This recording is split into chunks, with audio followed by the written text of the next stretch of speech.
Have you ever wondered what happens when someone with power makes the wrong choice about the wrong person? In the gleaming offices of Pinnacle Industries, CEO Maxwell Sterling is about to make a decision he'll deeply regret. He thinks he's simply removing an employee who doesn't fit the culture. What he doesn't know is that Imani Washington isn't someone who gives up easily. Maxwell believes his power makes him untouchable. He never imagines that firing Imani will start a chain reaction that could bring down everything he's built. Imani Washington straightened her blazer and took a deep breath before knocking on the frosted glass door labeled Maxwell Sterling, Chief Executive Officer. "Come in," called a voice from inside. Imani entered the spacious corner office with its floor-to-ceiling windows overlooking the Chicago skyline. Maxwell Sterling sat behind his massive mahogany desk, his silver hair perfectly styled, his blue eyes not meeting hers. "Have a seat, Imani," he said, gesturing to the chair across from him. Something in his tone made her stomach tighten. Maxwell had never called her into his office before. In her 3 years at Pinnacle Industries, their interactions had been limited to group meetings and company events where he'd praised her marketing strategies. "Is everything okay?"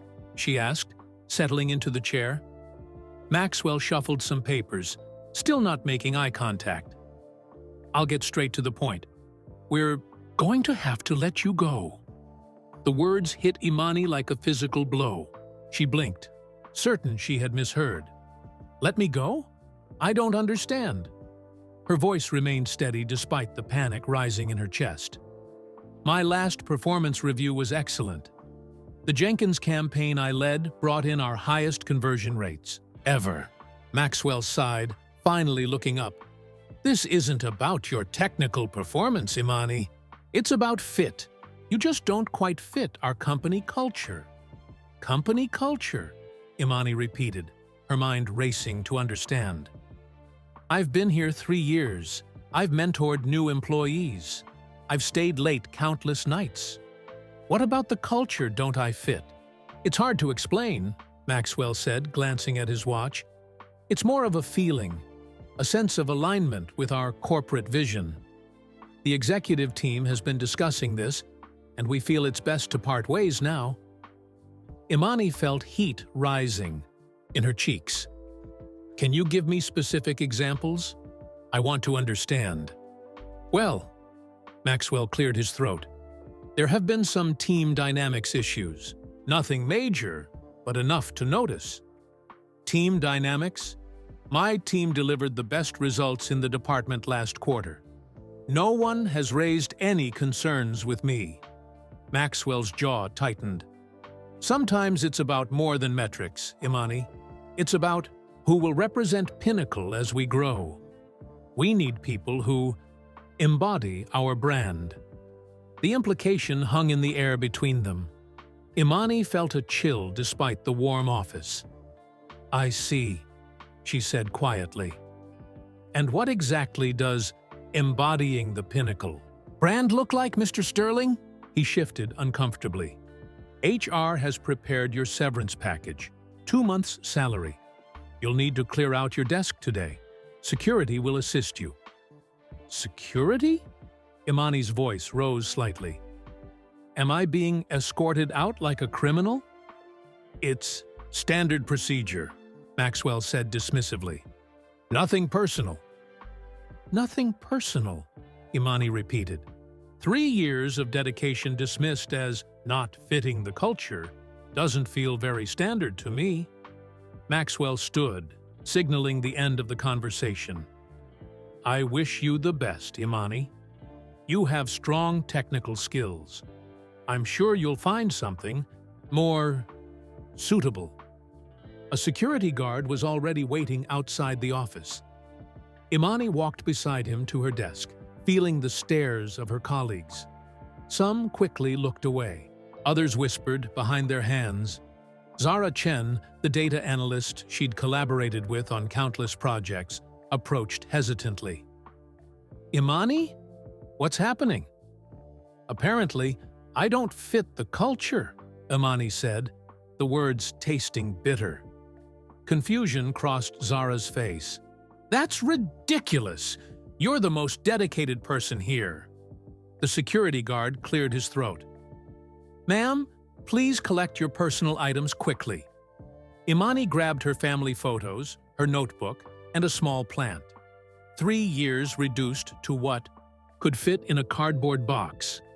Her hand hovered over the marketing plan she'd been working on, her best work yet, before dropping it back on the desk.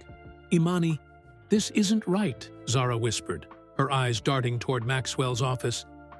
Let me call you later. Imani nodded, unable to trust her voice. She felt the eyes of the entire marketing department on her back as the guard escorted her to the elevator. In the lobby, Darius from reception, who always greeted her with a smile, looked away as she passed. Outside, rain had started to fall, matching her mood.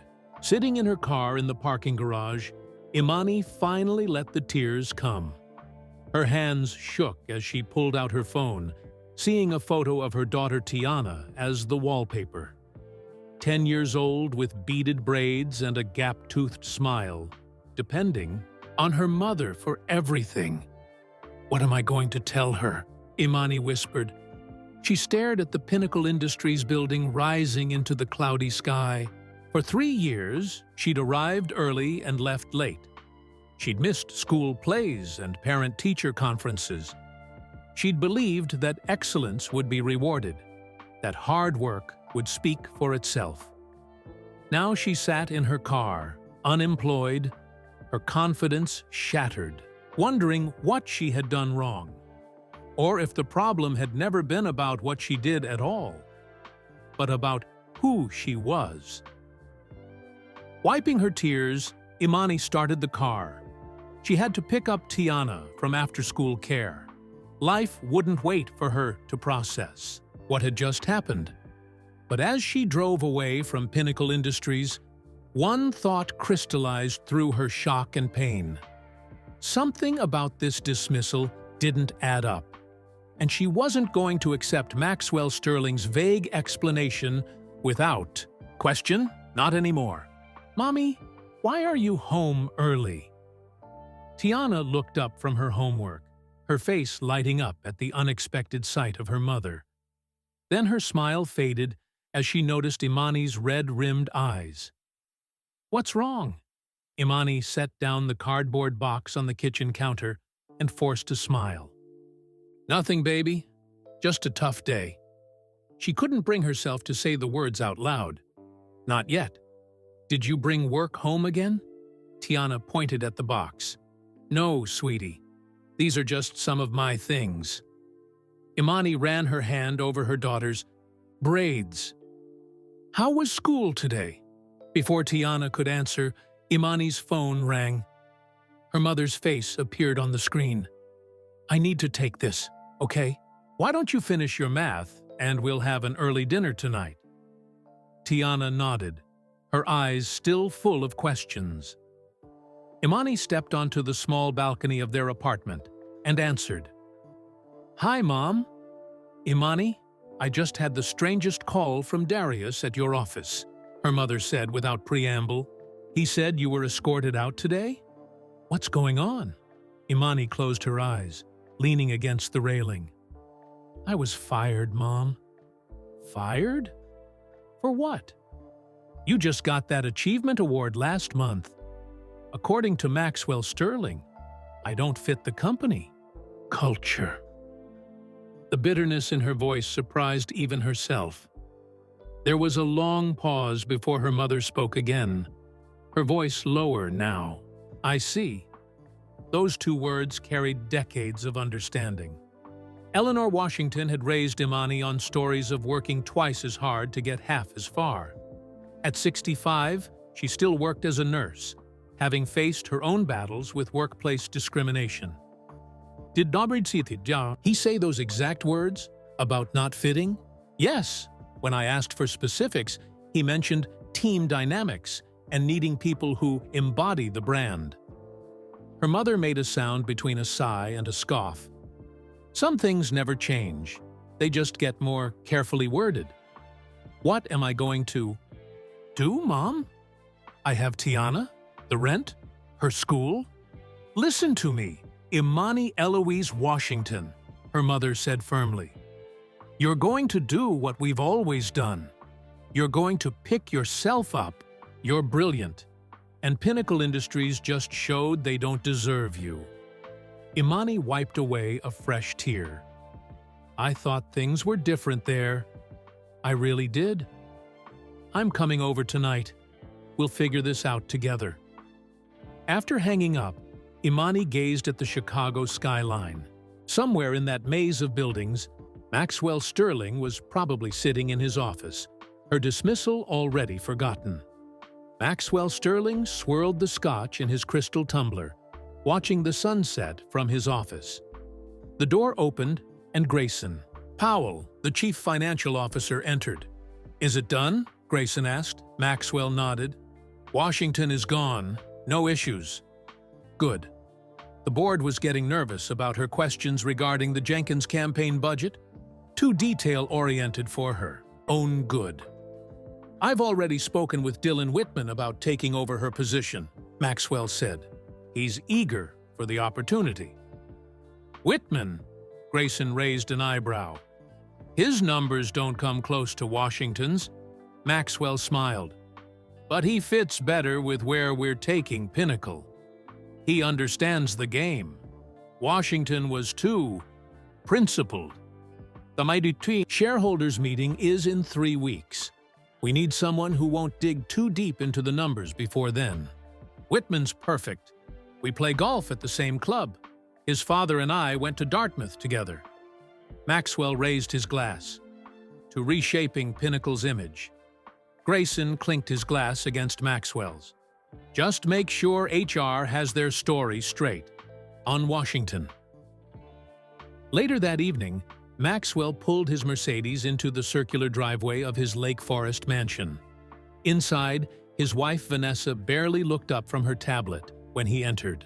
There's an invitation to the Hartford Charity Gala, she said instead of a greeting. I've accepted. Fine, Maxwell replied, pouring another scotch. Their conversations rarely extended beyond social obligations these days. He scrolled through emails on his phone, pausing at one from the National Business Leadership Committee. He'd been nominated for CEO of the Year, with special recognition for fostering an inclusive workplace culture. Maxwell smiled, already composing his acceptance speech in his mind. The next morning at Pinnacle Industries, Maxwell called an impromptu meeting of the marketing department. As some of you noticed, Imani Washington is no longer with us, he announced to the room of anxious faces. Sometimes these decisions are difficult, but necessary for our corporate vision.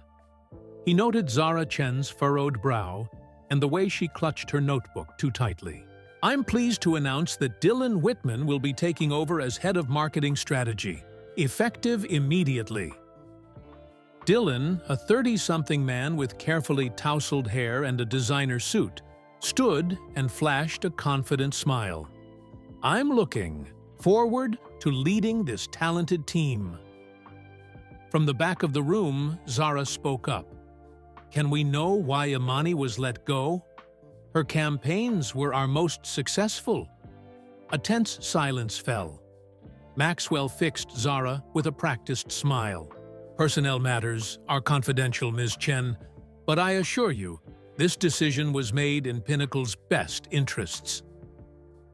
After the meeting, Zara returned to her desk and created a new private folder on her laptop.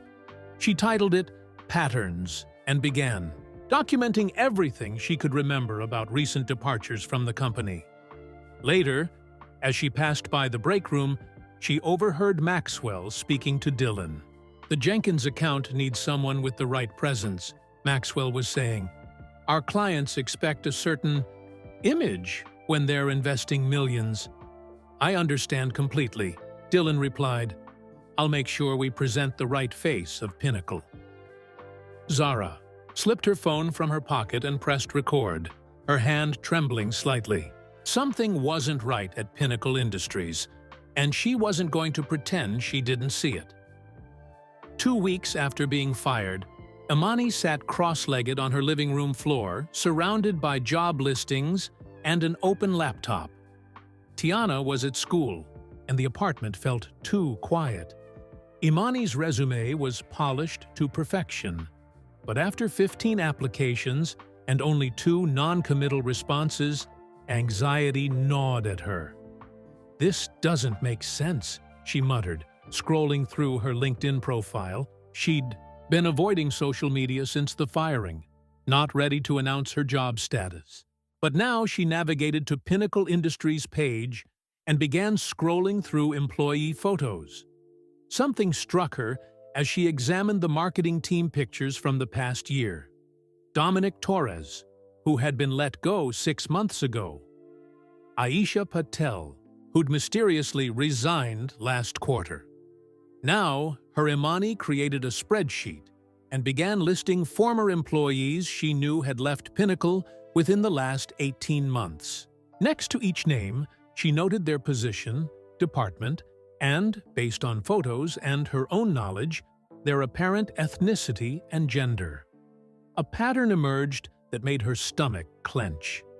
While entry and mid-level positions showed diversity, departures from senior roles followed a disturbing trend.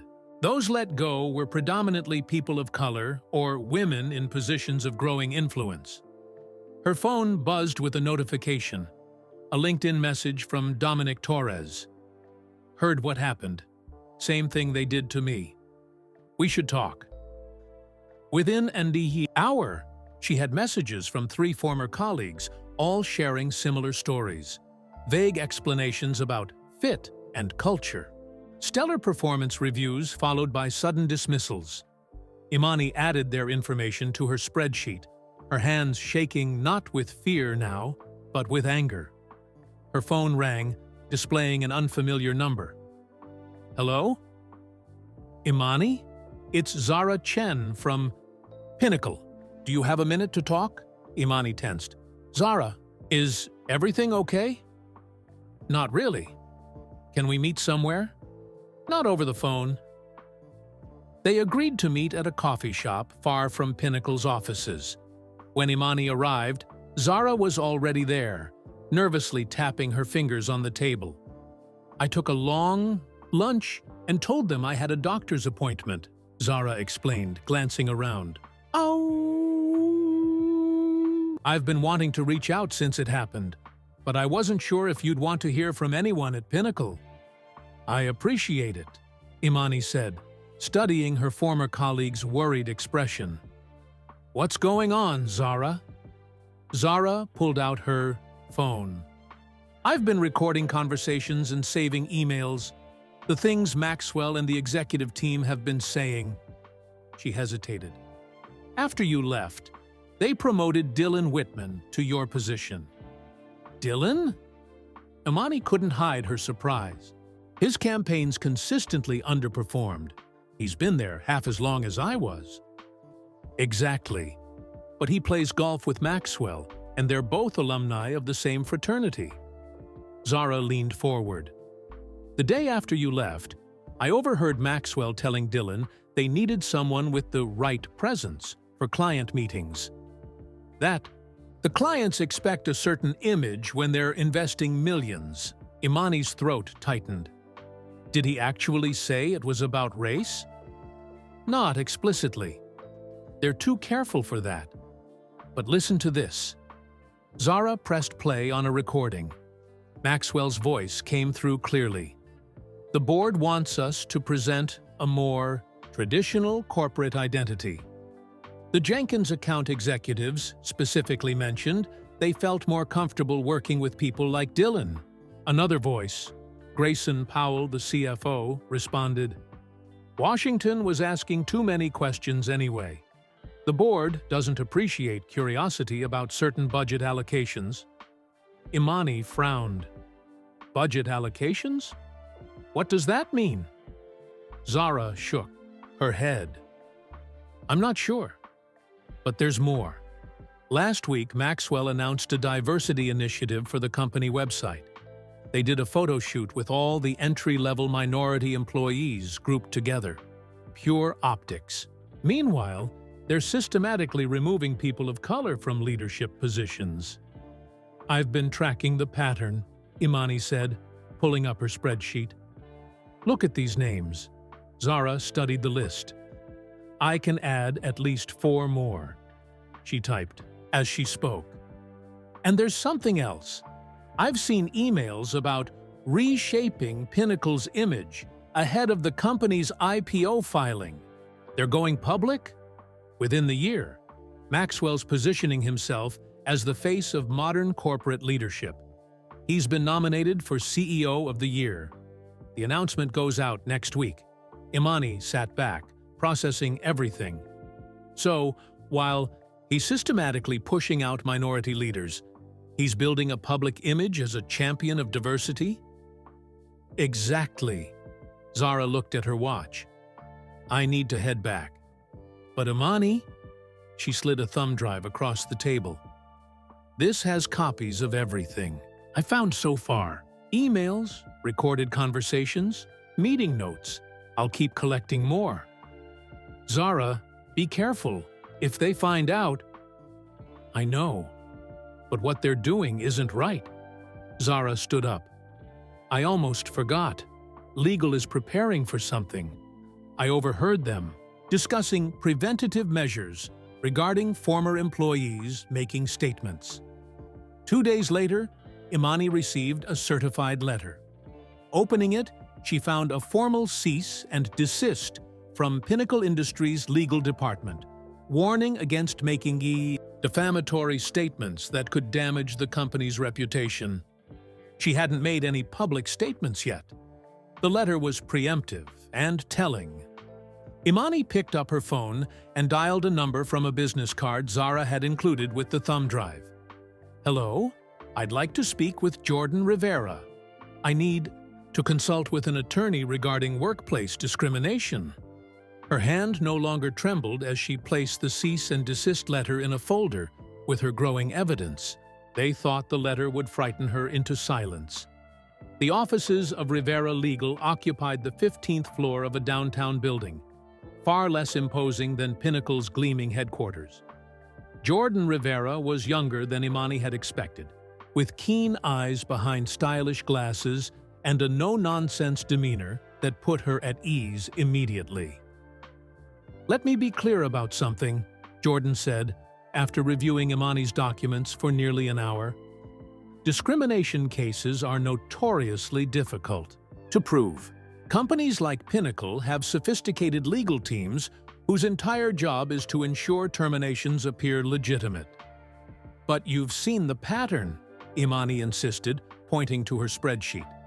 14 employees in 18 months, all minorities, in leadership positions, all dismissed for cultural fit reasons, despite strong performance. Jordan nodded. "The pattern is suspicious, and the recordings Ms. Chen provided contain troubling statements. But they're still careful with their language. Nothing explicitly mentions race, so they just get away with it?" Imani's voice rose slightly. "I didn't say that." Jordan tapped a pen against the desk. "We have enough to file a discrimination claim, but Pinnacle will likely offer a settlement with a non-disclosure agreement before anything goes to court. Most clients take it." Imani leaned back, considering. "How many discrimination cases have you handled, Ms. Rivera?" 17 in the past 5 years. 3 went to trial. We won 1. Not encouraging statistics. No, they're not. But that one case changed an entire industry's hiring practices. Jordan studied Imani's face. "What matters is what you want out of this. Money? Vindication? Your job back?" Imani hadn't considered getting her job back. Could she even work for Pinnacle again? "I want accountability. I want them to acknowledge what they've done, not just to me, but to everyone they've pushed out. That's the hardest thing to get." Corporate America doesn't do accountability unless forced. Jordan set down her pen.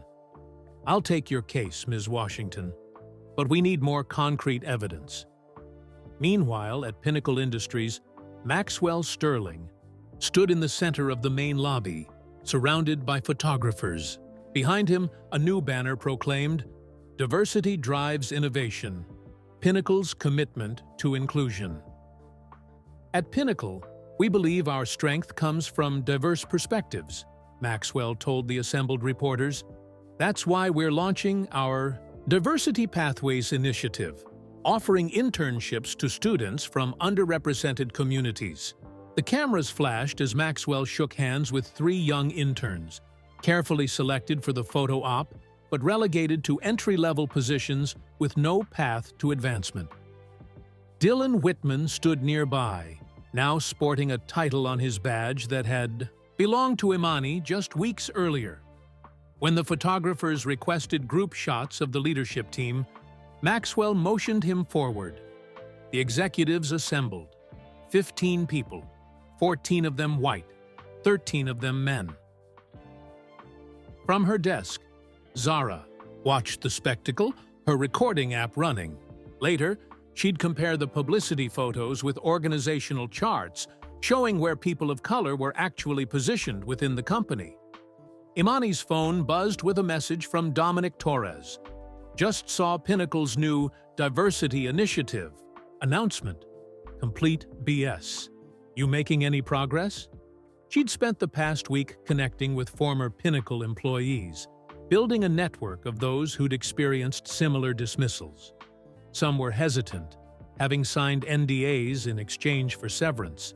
Others were eager to share their stories. Aisha Patel, who'd been a senior product manager, met Imani for lunch. After I questioned why no women were included in the executive retreat, I was suddenly getting negative feedback on projects that had previously been praised. Marcus Jones, formerly in sales leadership, had a similar experience. Once I hit my numbers and qualified for promotion to the executive team, suddenly there were concerns about my leadership style. No specifics, just vague criticisms. Imani added their testimonials to her growing file. Jordan had advised documenting everything meticulously. The case was building, but still circumstantial. That evening, Imani sat with Tiana at their small kitchen table, helping with homework, while checking job listings on her laptop. "Mom, are you going to find a new job soon?" Tiana asked, her pencil pausing over math problems. Imani hesitated. "I'm looking, baby. The right opportunity will come along." Grandma said, "Your old boss was a bad man." Imani smiled despite herself. "Grandma has strong opinions." "Was he mean to you?" How did she explain workplace discrimination to a 10-year-old? "He made a wrong decision about me." Sometimes adults make judgments about people based on things that shouldn't matter. Tiana considered this. Like how Jaden wouldn't let me play basketball because I'm a girl, but then I scored more points than him? Something like that. Imani brushed a hand over her daughter's braids. The important thing is knowing your own worth, no matter what anyone else thinks. Her phone buzzed with a message from Zara. Emergency. Need to talk now. 30 minutes later, they met in a 24-hour diner. Zara looked over her shoulder before sliding into the booth. "I shouldn't even be here," she whispered, "but I found something huge." She opened her laptop, glancing around nervously before turning the screen toward Imani. "Maxwell accidentally copied me on this email thread with the board. I think he meant to include Dylan." Imani scanned the messages, her heart racing. From Maxwell Sterling to Board Executive Committee. Subject, Leadership Restructuring. Gentlemen, as discussed, Phase 1 of our Corporate Identity Alignment is proceeding on schedule. Washington has been removed despite her technical qualifications. While her performance metrics were admittedly strong, she doesn't align with the client-facing image we're cultivating for the IPO. Whitman has been positioned to replace her and understands our priorities regarding certain account allocations that Washington was becoming too curious about. The Diversity Initiative photo shoot is scheduled for next week to maintain our public image during this transition. Regarding concerns about potential discrimination claims, legal assures me our documentation frames all dismissals as performance-based, with sufficient vagueness to provide protection. "Oh my God," Imani whispered, reading the email chain twice. "This is exactly what we needed." "There's more," Zara said, scrolling down. "Look at the board's responses." The replies showed board members congratulating Maxwell on handling the Washington situation and discussing the importance of presenting a consistent corporate identity to potential investors. "I've sent this to your attorney already," Zara said. "But Imani, I'm scared. If they find out I have this..." Imani reached across the table and squeezed her hand. "You've been incredibly brave, Zara. Jordan will protect you as a whistleblower." "There's something else bothering me," Zara said. "These account allocations they keep mentioning? I've been looking at the numbers, and something's not adding up with the Jenkins campaign budget. Millions designated for marketing expenses that I can't trace." Before Imani could respond, breaking news notifications lit up both their phones. Pinnacle Industries had just announced Maxwell Sterling had been named CEO of the Year by the National Business Leadership Council, with special commendation for fostering an inclusive corporate culture. Imani and Zara stared at each other in disbelief. "We need to act fast," Imani said, forwarding the email chain to Jordan, "before he gets to rewrite history with this award." Jordan Rivera's office was crowded the next morning. Imani sat next to Zara, who kept checking her phone nervously. Across from them, Dominic Torres and Aisha Patel had joined after receiving urgent calls from Imani. "This email chain is exactly what we needed," Jordan said, tapping the printout on her desk. "It explicitly confirms decisions were made based on corporate identity rather than performance, with direct acknowledgement of Imani's strong metrics." "Will cities it be enough?" Aisha asked. "For a discrimination lawsuit?" "Yes. This would be considered a smoking gun." Jordan adjusted her glasses. "Pinnacle's legal team will fight tooth and nail to discredit it, claim it was taken out of context, or argue that corporate identity refers to something else. But combined with the pattern we've documented and your testimonies, we have a strong case." Dominic leaned forward. "So what's next? We file the lawsuit?" "That's up to Imani, as the primary plaintiff. We could pursue individual claims, but given the pattern, a class action would be more powerful." All eyes turned to Imani. The weight of the decision pressed on her shoulders. "If we file, Pinnacle will offer settlements to make this go away quietly, right?" Jordan nodded. "Almost certainly. And I need everyone to understand something. These cases take time. Years, potentially. Pinnacle has resources to drag this out. Meanwhile, Maxwell gets his award," Zara said bitterly. "He'll be on stage in EB 3 weeks accepting CEO of the Year for his inclusive leadership." "What if we don't want settlements?" Imani asked. "What if we want this made public? Then we're in for a much harder fight," Jordan warned. "But it's your choice." Silence filled the room as Imani considered her options. The practical choice was to file and accept a settlement. It would solve her immediate financial problems. She could support Tiana, find another job, move forward. But something else tugged at her conscience. The faces of every person who'd been dismissed like her, made to feel they weren't good enough.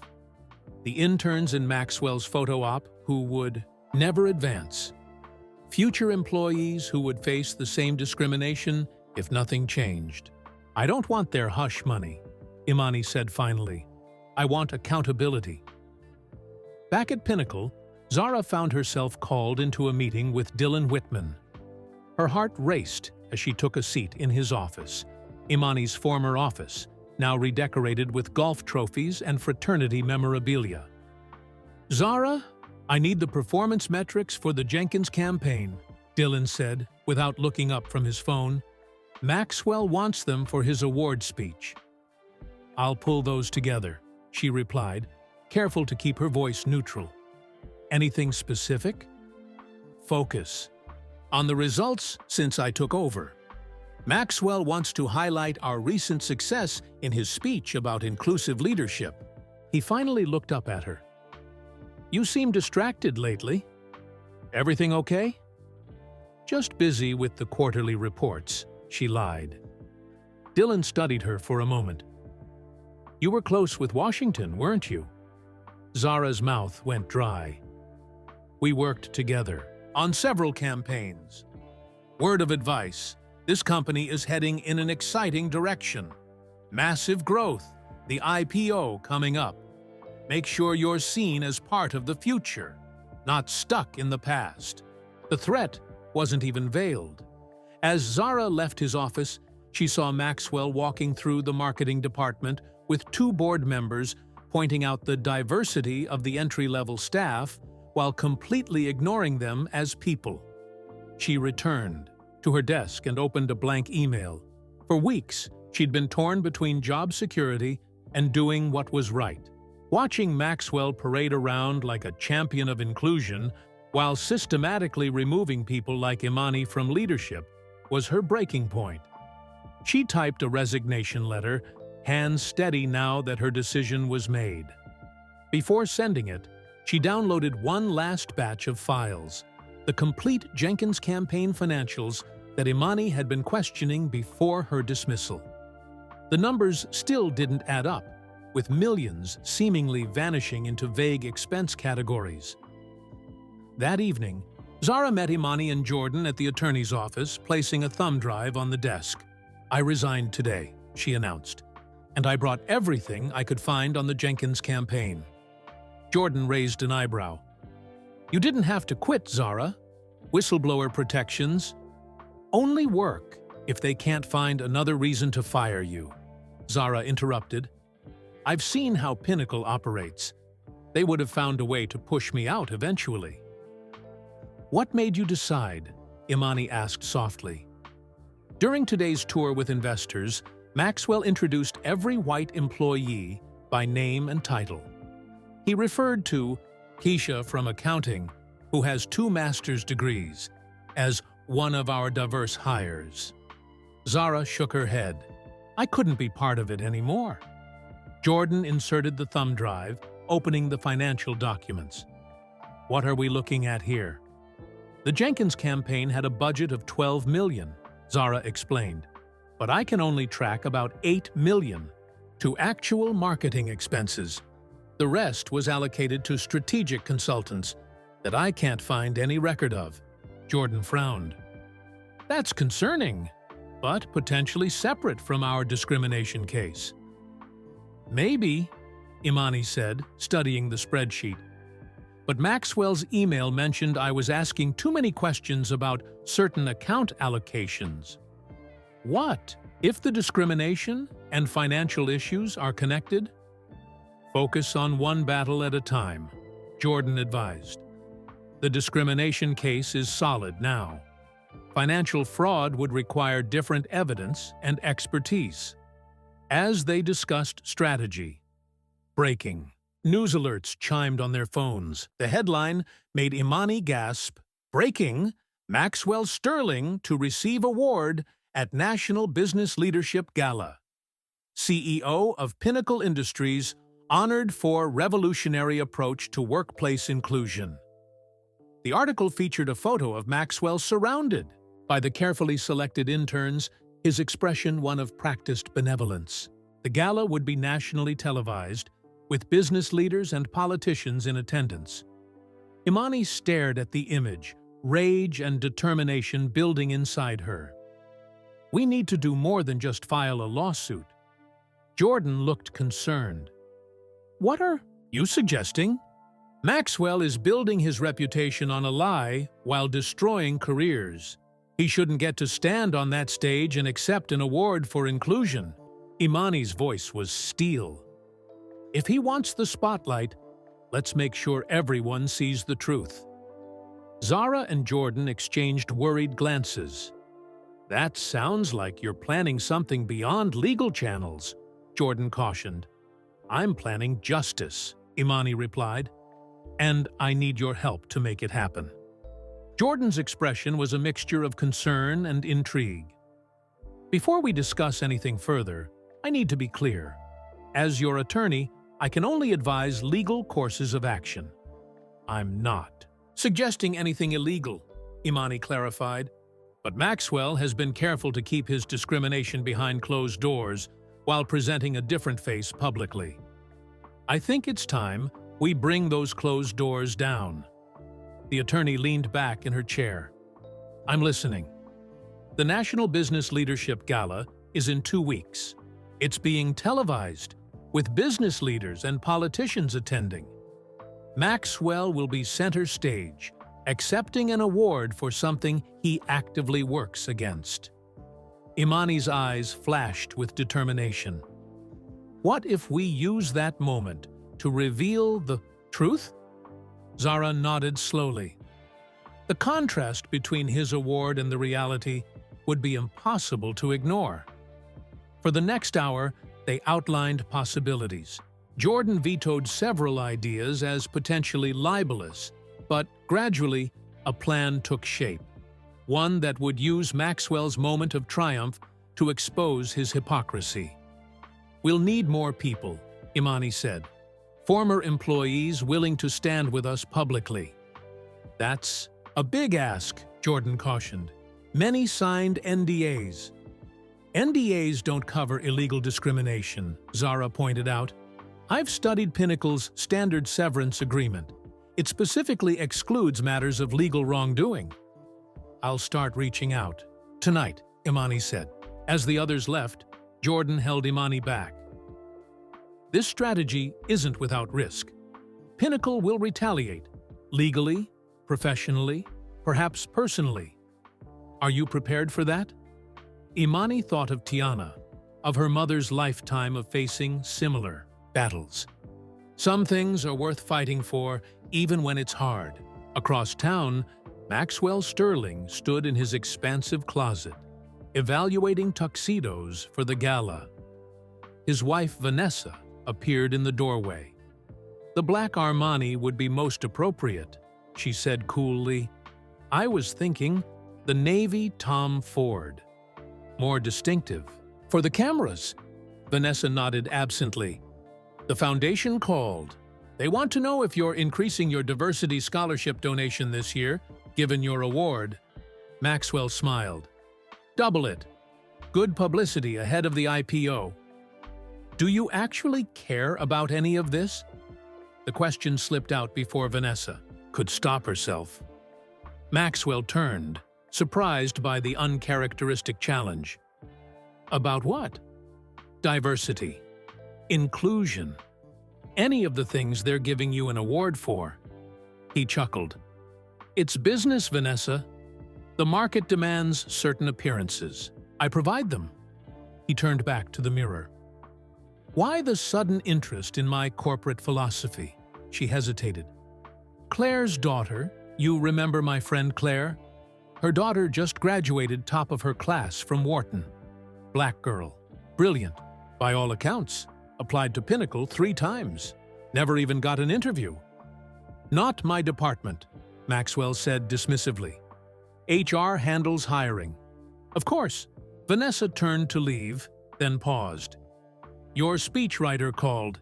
He needs your input on the acceptance speech. Tell him to emphasize my personal commitment to diversity. Make it emotional. Maxwell straightened his tie. The public loves a CEO with a heart. For the next week, Imani barely slept. By day, she continued her job search, attended interviews, and cared for Tiana. By night, she coordinated with former Pinnacle employees, building a coalition of those willing to stand against the company, publicly. Some declined, afraid of industry blacklisting. Others jumped at the chance for justice. By the end of the week, 13 former employees had agreed to join what Jordan now called the exposure strategy. On Friday afternoon, Imani took Tiana for ice cream after school. "Mom, are you okay?" her daughter asked, chocolate dripping down her cone. "You look tired." "I'm working on something important," Imani explained. "Sometimes doing the right thing takes a lot of energy." Tiana considered this. "Like when I told Ms. Peterson that Jacob was the one who broke the class pet tank, even though he's popular and everyone was scared to say anything?" Imani smiled, reminded again of her daughter's innate sense of justice. "Exactly like that. Standing up for what's right isn't always easy." "Did you get fired for standing up for something?" The question caught Imani off guard. "Not exactly, sweetie. I got fired because sometimes people make judgments based on what you look like rather than what you can do." Tiana's face scrunched in confusion. "That's stupid." "Yes, it is," Imani agreed. "And that's why it's important to say something when it happens." The night before the gala, Jordan's office buzzed with activity. Former Pinnacle employees gathered to finalize their roles in tomorrow's plan. Dominic Torres had secured press credentials through a college friend. Aisha Patel had connected them with a sympathetic producer at the network televising the event. "Everyone clear on their positions?" Jordan asked, reviewing the timeline. Nods around the room. "Remember," Imani emphasized, "our goal isn't just revenge, it's accountability and change. We want the truth about Pinnacle's practices in the open where it can't be ignored." As the meeting concluded, Zara pulled Imani aside. "I've been analyzing those financial documents more carefully. There's definitely money being diverted somewhere. Nearly $4 million from the Jenkins campaign alone." "We focus on the discrimination. Case first," Imani reminded her. "One battle at a time." "Right," Zara agreed. "But keep this in mind. The financial irregularities might explain why they were so eager to get rid of you. You were asking questions about the Jenkins budget before you were fired." Across the city, Maxwell rehearsed his acceptance speech in his home office. His phone buzzed with a message from Grayson Powell. "Final checks complete. All systems go. For tomorrow." The board is thrilled about the publicity. Maxwell smiled, imagining himself on stage, cameras flashing, his reputation as a progressive business leader cemented. The IPO would launch with him as the celebrated face of Pinnacle, a company worth billions with him at the helm. Everything was falling perfectly into place. He had no idea what waited for him at the National Business Leadership Gala, or that Imani Washington was about to change his carefully constructed reality forever. The grand ballroom of the Meridian Hotel glittered with chandeliers and success. Business titans in tuxedos and designer gowns mingled, champagne flutes catching the light as camera crews set up for the live broadcast of the National Business Leadership Awards. Maxwell Sterling arrived precisely 45 minutes before the ceremony, timing calculated to maximize networking opportunities. Vanessa on his arm wore an elegant black gown, her smile as practiced as his handshake. "Maxwell, congratulations on the award," called Jeffrey Harmon, CEO of a rival firm. "Your diversity initiatives have been making waves." "Just doing what's right for business," Maxwell replied with rehearsed humility. "Inclusion isn't just ethical, it's profitable." Near the entrance, Jordan Rivera adjusted her earpiece. "Everyone in position?" she murmured. Voices responded through the tiny speaker. Dominic with his press credentials, Aisha near the control room, Zara monitoring social media channels, and a dozen other former Pinnacle employees strategically placed throughout the venue and nearby protest area. "Imani?" Jordan asked, not seeing her. "I'm here." Imani's voice came through clearly. "Ready." The ceremony began with typical pomp, a montage of business achievements, speeches about innovation and leadership. Maxwell sat at the front table, occasionally checking his watch, waiting for his moment. The host, a well-known business journalist, finally announced, "Our next award celebrates leadership in corporate inclusion." The committee unanimously selected Maxwell Sterling of Pinnacle Industries for his revolutionary approach to workplace diversity. Polite applause filled the ballroom as a video began playing on the massive screens, a professionally produced piece showcasing Pinnacle's supposed commitment to inclusion, featuring carefully selected testimonials and statistics.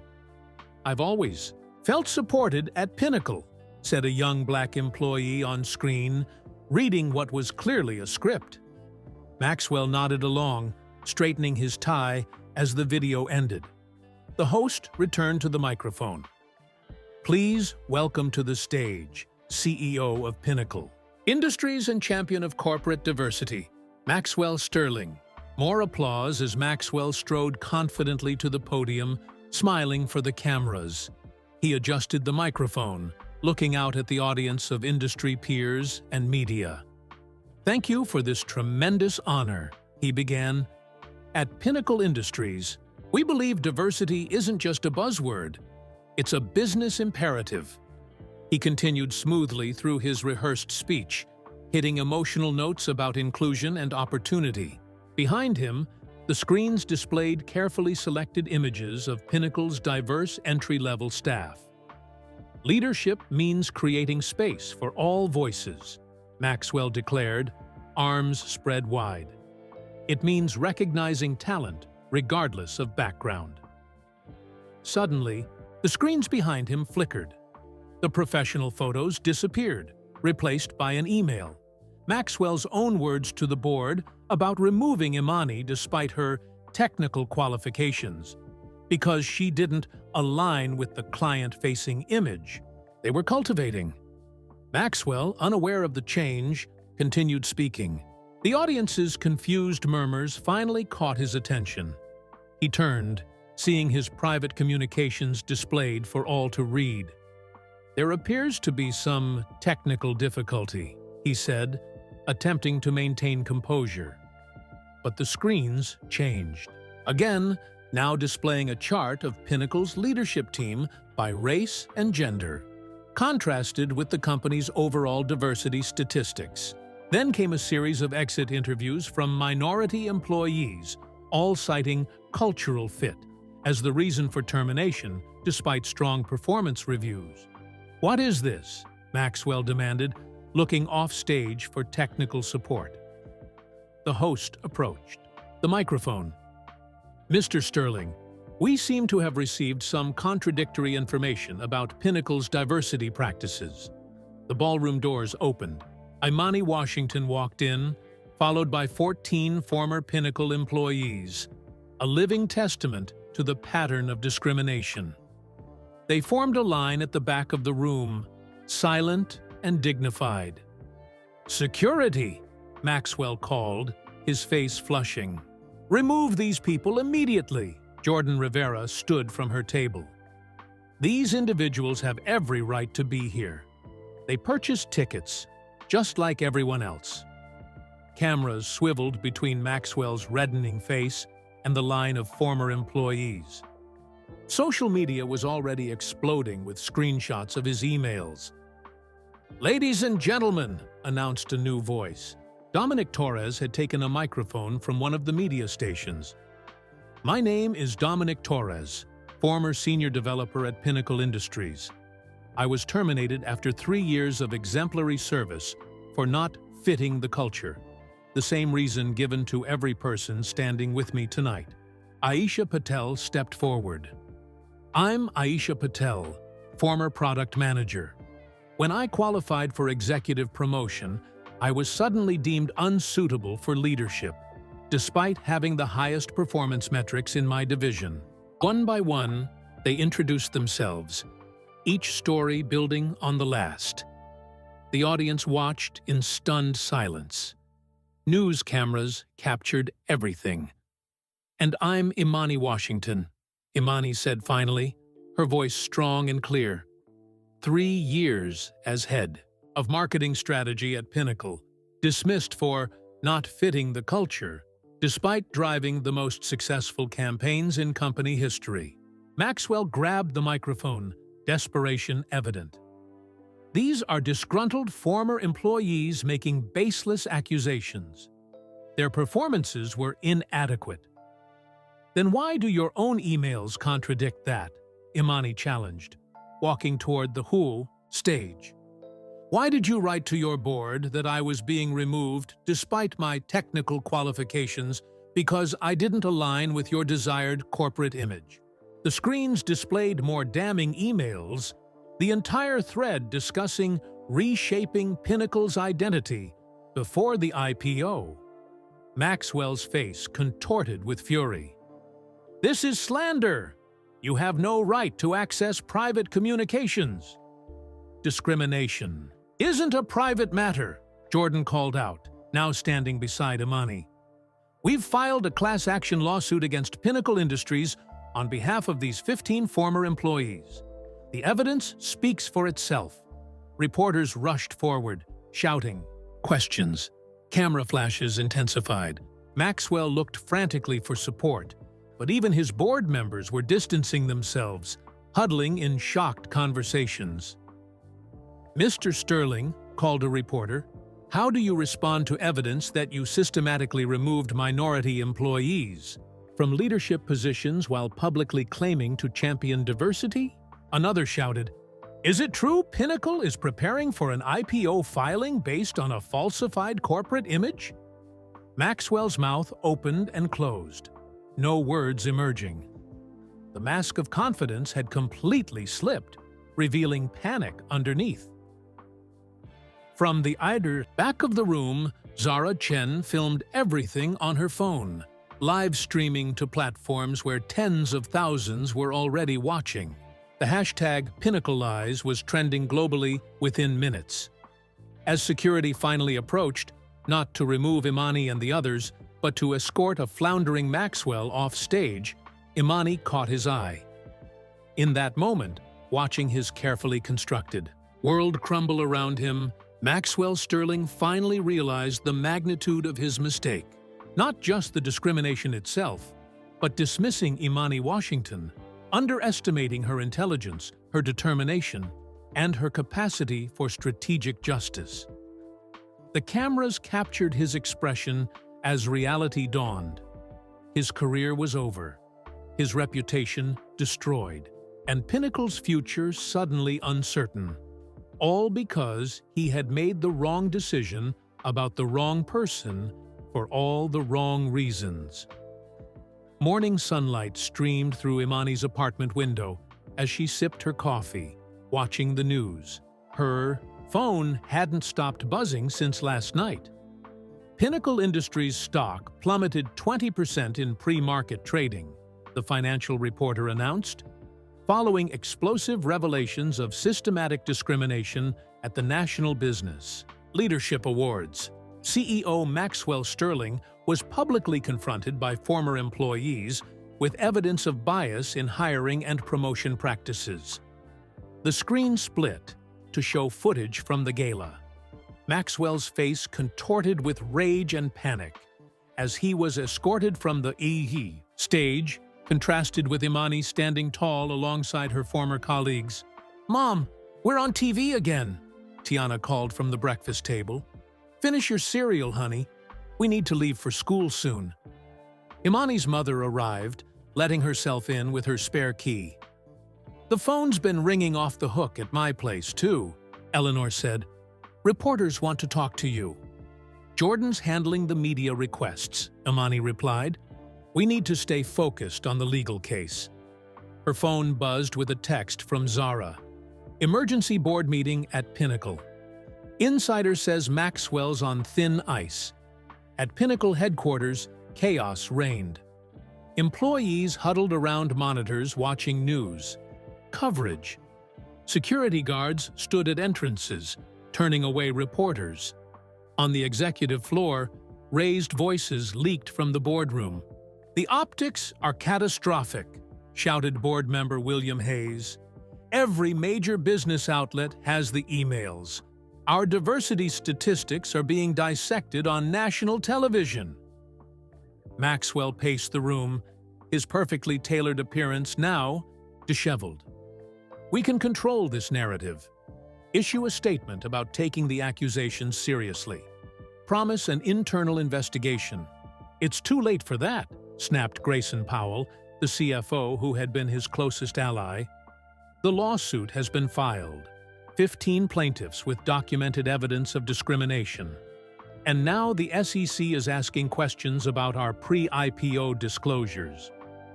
"What are you suggesting?" Maxwell demanded. The board chairman cleared his throat. "Maxwell, we need to accept reality. The board has voted.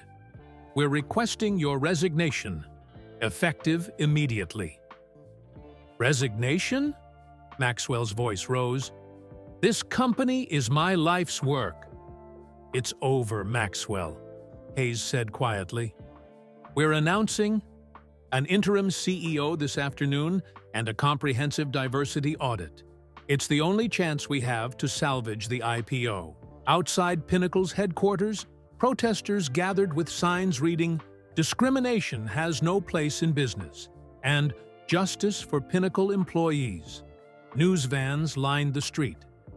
At Jordan Rivera's office, Imani and the other plaintiffs gathered to discuss next steps. "Pinnacle's attorneys have reached out," Jordan announced. "They want to discuss settlement terms." "Already?" Dominic asked. "That was fast." "The board is in damage control mode. They're hoping to resolve this quickly." Aisha leaned forward. "What are they offering?" $8 million split between the plaintiffs, plus executive-level references and removal of all termination documentation from your employment records. Jordan paused. "And they want NDAs?" "Of course they do," Imani said. "They're still trying to hide."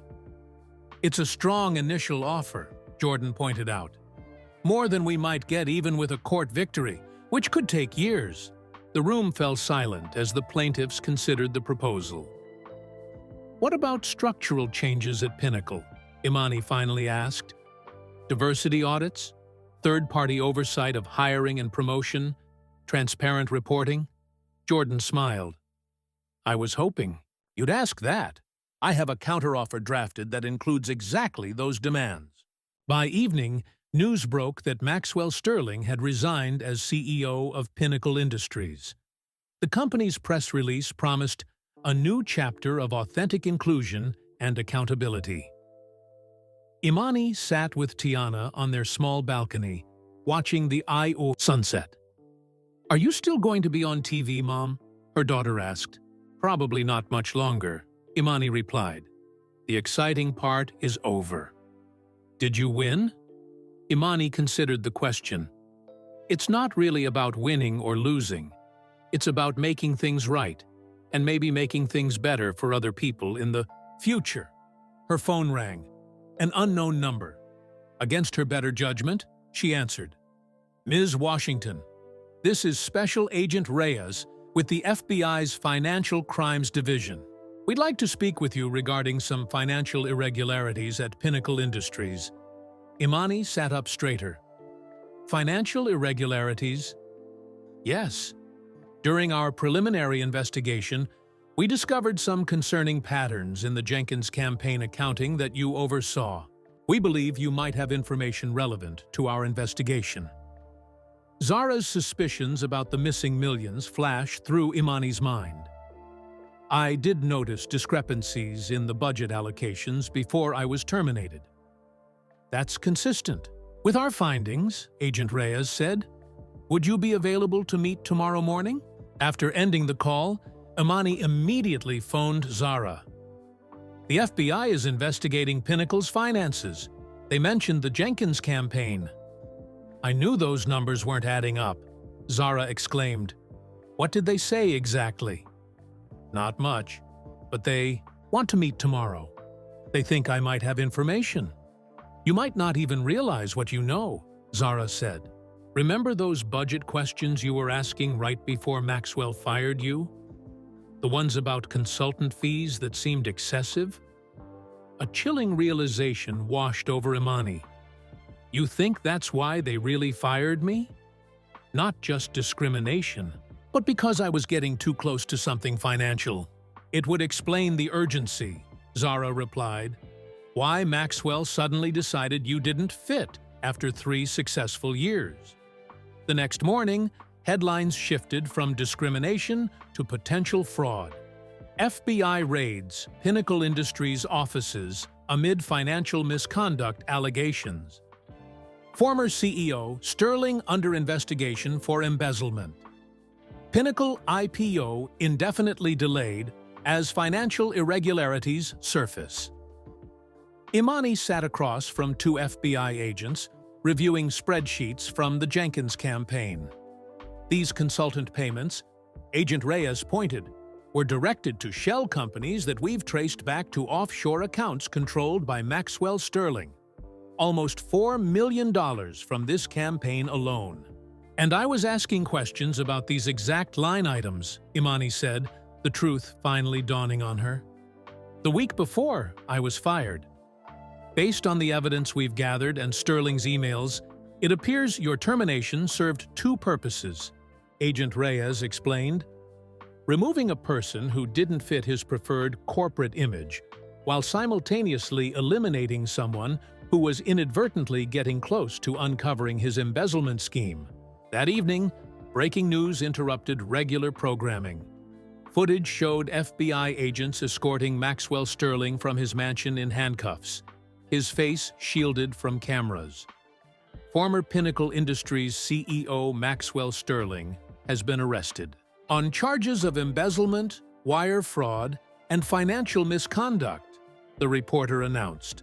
Sources say Sterling allegedly diverted over $12 million from company accounts to personal offshore holdings over the past 2 years.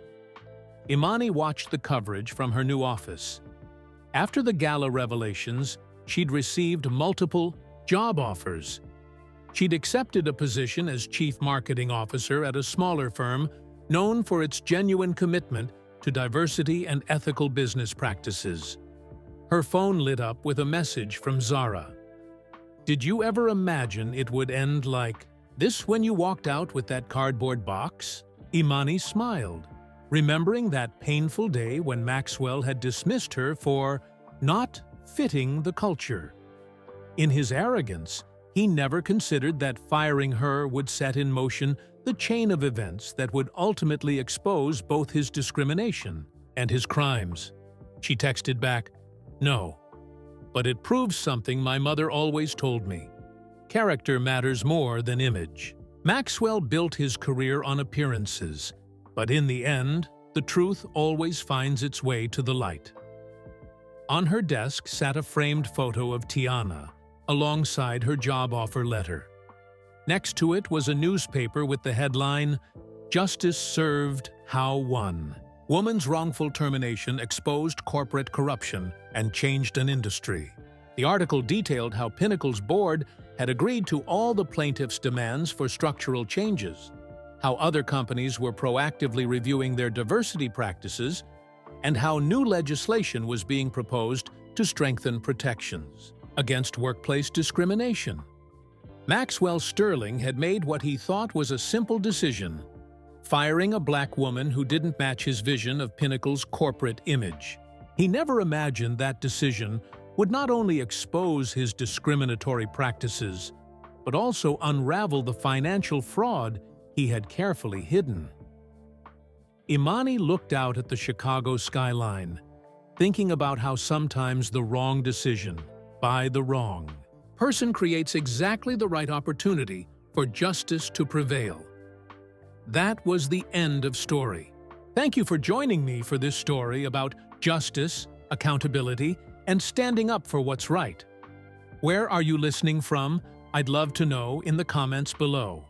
If you enjoyed this story, please like this video and subscribe to the channel for more engaging content like this. And don't forget to share with friends and family who might appreciate it. Together, we can spread kindness and awareness about important issues like workplace discrimination. Until next time.